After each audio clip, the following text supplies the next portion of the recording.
Your salary is about to be cut in half, or your startup is going to become a billion-dollar company. 2025 was the year AI stopped being an experiment and started rewriting the rules for developers, creatives, and founders. We're breaking down who won the AI gold rush and the critical new losers who are already being left behind.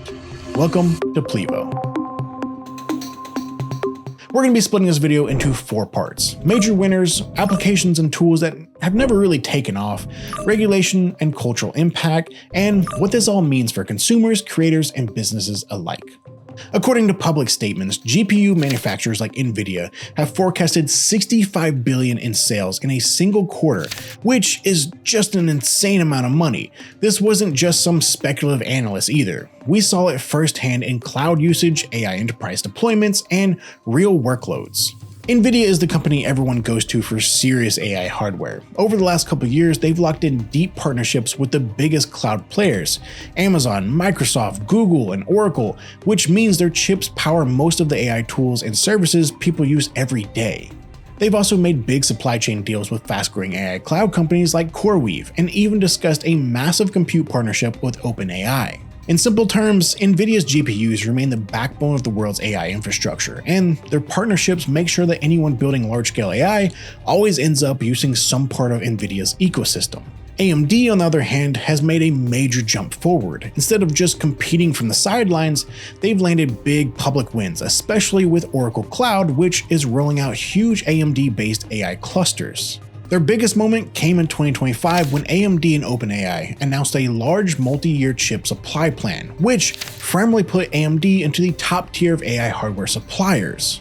AMD has gone from a promising alternative to a serious contender with real momentum and real scale developments. They're now a key supplier for cloud providers and AI companies looking for high-performance hardware that isn't exclusively NVIDIA. As a result, firms began offering GPU as a service, or AI-enabled cloud infrastructure that had record server loads. For businesses, this is a huge win. They could get the computing power they needed without spending a ton of money on equipment or waiting a long time to get it set up. The second biggest winner was open source AI and community models. 2025 was the year we saw a ton of open source models step up to the plate. Open-weight models like DeepSeek and Llama 3 released applications that simplified development and reduced dependency on constantly closed APIs. This made accessing AI much more linear for small-time developers and researchers. Why does this matter? Well, innovation in 2025 was no longer gated by a budget constraint. A garage startup or a solo researcher could now experiment with state-of-the-art AI cheaply and effectively. Next up, we have AI agents and other automation tools. If we had to sum it up, AI agents ruled the roost in 2025. AI agents can now handle most automation tasks, including complex financial backend tasks, reviewing code, recruiting, and customer service. This was a big step up from 2024. Looking over at Plivo's Vibe agent, the intuitive platform allows you to create AI agents for varied use cases in mere seconds. Utilizing its no-code architecture, you can create AI agents that automate sales, support, and marketing conversations.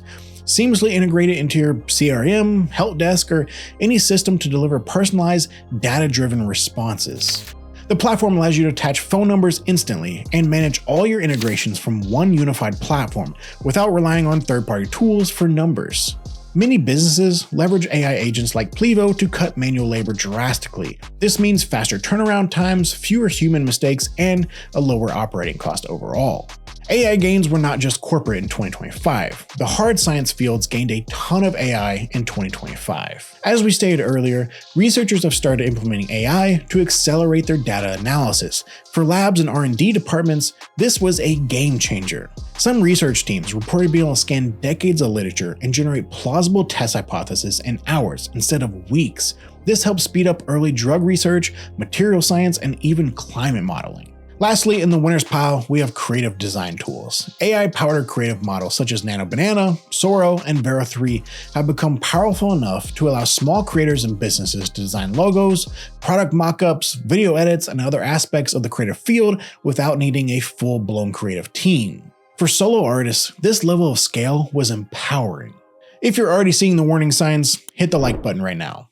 Now, let's talk about the hard truth. For starters, copyright and creative ownership was a huge talking point. When it comes to the ethical nature of how these AI models are trained, there's been a ton of glaring issues, the most prominent of which was the Studio Ghibli and AI debacle. In 2023, during a documentary clip that resurfaced widely online, Ghibli co-founder Hayao Miyazaki criticized AI-generated animation shown to him by a research group, calling it an insult to life itself. Following growing concerns about AI models training on copyrighted visuals, multiple reports noted that Ghibli, like many major studios, issued direct requests and legal notices to AI developers, including OpenAI, asking them not to use Ghibli film frames, artwork, character designs, or visual styles in training datasets. AI models often mix and remix copyrighted art at scale. Creators, especially small ones, have found their unique style and portfolio reflected in AI outputs that they didn't authorize. This has undermined their livelihoods and creative identity.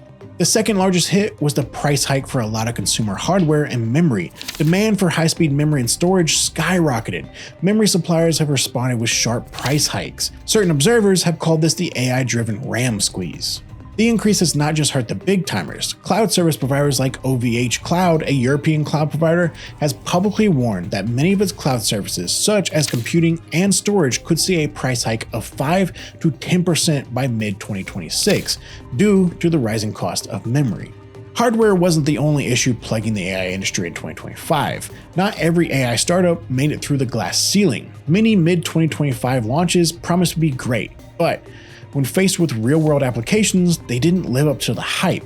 Performance lags, AI hallucinations, skyrocketing cost, and overall just a lack of customers. The positives of this, the future will likely favor fewer but more robust players, those with the ideas that push the industry forward, and most importantly, those with the ideas that stick. What does this mean for users? Well, better baseline expectations, but also higher barriers to entry for new tools. Lastly, we have AI regulation and governance. This has been somewhat of a mixed bag. On one hand, you have the EU releasing legislation to regulate the use of large language models.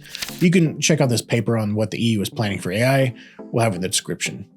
All this means is that large companies generating broad use models have to give way to more audits, disclose important information to the public, and adhere to compliance measures.